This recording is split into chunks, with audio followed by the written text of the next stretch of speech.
قارون کے خزانے کے متعلق آپ نے تاریخی حکایات اور محاورے تو سنے ہی ہوں گے۔ یہ وہی شخص ہے جس کا ذکر اللہ تعالیٰ نے قرآن مجید میں نشان عبرت کے طور پر کیا ہے۔ قارون کا قصہ اسرائیلی اور اسلامی دونوں طرح کی روایتوں میں ملتا ہے۔ یہ بنی اسرائیل کا وہی امیر ترین شخص تھا جس کے خزانے کی چابیاں 40 اونٹوں پر لائی جاتی تھیں اور ہر کنجی چمڑے کی ہوتی تھی جو ایک خزانے کی چابی تھی۔ تاریخ انسانی میں قارون سے زیادہ دولت شاید کسی شخص کو عطا نہیں کی گئی۔ قارون حضرت موسیٰ علیہ السلام کے چچا یسور کا بیٹا تھا۔ وہ نہایت حسین و خوبصورت آدمی تھا۔ یہی وجہ تھی کہ بنی اسرائیل کے لوگ اسے منور کہا کرتے تھے۔ قارون جوانی میں اپنی قوم کا با اخلاق اور نیک افراد میں شمار کیا جاتا تھا۔ نیز توریت کا بہت بڑا عالم دین بھی تھا، کیونکہ اس کی پرورش موسیٰ علیہ السلام کے سایہ عاطفت میں ہوئی تھی، اس لیے وہ کتاب کا علم بھی رکھتا تھا اور اچھی آواز کا مالک تھا۔ وہ توریت خوبصورت انداز میں تلاوت کیا کرتا تھا۔ یہی وجہ تھی کہ لوگ اس کا بہت ہی ادب و احترام کیا کرتے تھے۔ قارون ابتدا میں حضرت موسیٰ علیہ السلام پر ایمان لے آیا، اور جب بنی اسرائیلیوں کو تبتیوں کی غلامی سے نجات ملی تو وہ ان کے ساتھ مصر کو چھوڑ کر سرزمین موعود کی طرف ہجرت کر گیا۔ وہاں اس کے حالات ایک دم سے بدل گئے اور اس کے ہاتھ میں بے شمار دولت آئی۔ دیکھتے ہی دیکھتے وہ اپنی قوم کا امیر ترین شخص بن گیا، جس کا ذکر اللہ تعالیٰ نے قرآن مجید میں کچھ یوں کیا ہے: بے شک قارون موسیٰ علیہ السلام کی قوم سے تھا، اس نے قوم پر زیادتی کی اور ہم نے اس کو اتنے خزانے دیے جتنے کی کنجیاں اٹھانا ایک طاقتور جماعت پر بھاری تھیں۔ ایک جگہ اللہ تعالیٰ نے فرمایا جب اس سے اس کی قوم نے کہا اتراؤ نہیں، بے شک اللہ اترانے والوں کو پسند نہیں کرتا، اور جو مال تجھے اللہ نے دیا ہے اس کے ذریعے آخرت کا گھر طلب کر، اور دنیا سے اپنا حصہ نہ بھول، اور احسان کر جیسا اللہ نے تجھ پر احسان کیا، اور زمین میں فساد نہ کر، بے شک اللہ فسادیوں کو پسند نہیں کرتا۔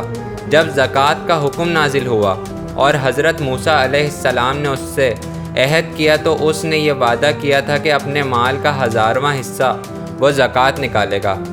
جب اس نے اپنے مال کا حساب لگایا تو ایک بہت بڑی رقم زکوٰۃ کی نکلی، تو قارون کے دل میں ہرس اور لالچ پیدا ہو گئی اور زکوٰۃ کا منکر ہو گیا۔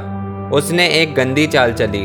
اس نے بنی اسرائیل میں سے ایک گروہ کو جو اس کے حمایتی تھے کو جمع کیا اور کہا، اے بنی اسرائیل کے لوگوں، موسیٰ علیہ السلام نے ہمیں بہت سے امور کا حکم دیا اور ہم لوگوں نے اس کی پیروی کی۔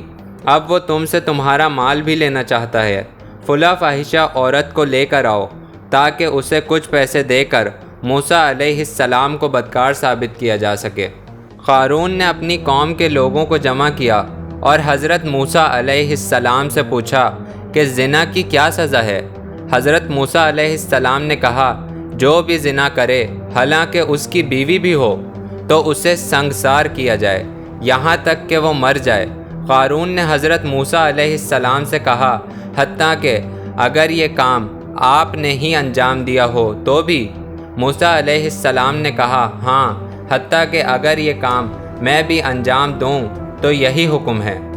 قارون نے کہا، بنی اسرائیل یہ گمان کرتے ہیں کہ آپ نے فلاں فاحشہ عورت سے زنا کیا ہے۔ حضرت موسیٰ علیہ السلام نے فرمایا کہ اس عورت کو میرے سامنے لاؤ، لہٰذا وہ عورت بلائی گئی تو آپ نے فرمایا، اے عورت، اس اللہ کی قسم جس نے بنی اسرائیلیوں کے لیے دریا کو پھاڑ دیا اور عافیت و سلامتی کے ساتھ دریا کو پار کروا کر فرعون سے نجات دی، کہہ دے کہ واقعہ کیا ہے۔ حضرت موسیٰ علیہ السلام کے جلال سے عورت سہم کر کانپنے لگی اور اس نے مجمع عام میں صاف صاف کہہ دیا کہ اے اللہ کے نبی، مجھ کو قارون نے کثیر دولت دے کر آپ پر بہتان لگانے کے لیے آمادہ کیا ہے۔ اس وقت حضرت موسیٰ علیہ السلام آبدیدہ ہو کر سجدہ شکر میں گر پڑے اور حالت سجدہ میں اللہ تعالیٰ سے دعا کی کہ اے اللہ، قارون پر اپنا قہر و غضب نازل فرما دے لہٰذا وہ تمام لوگ جو قارون کے ساتھ تھے وہ اس سے جدا ہو گئے۔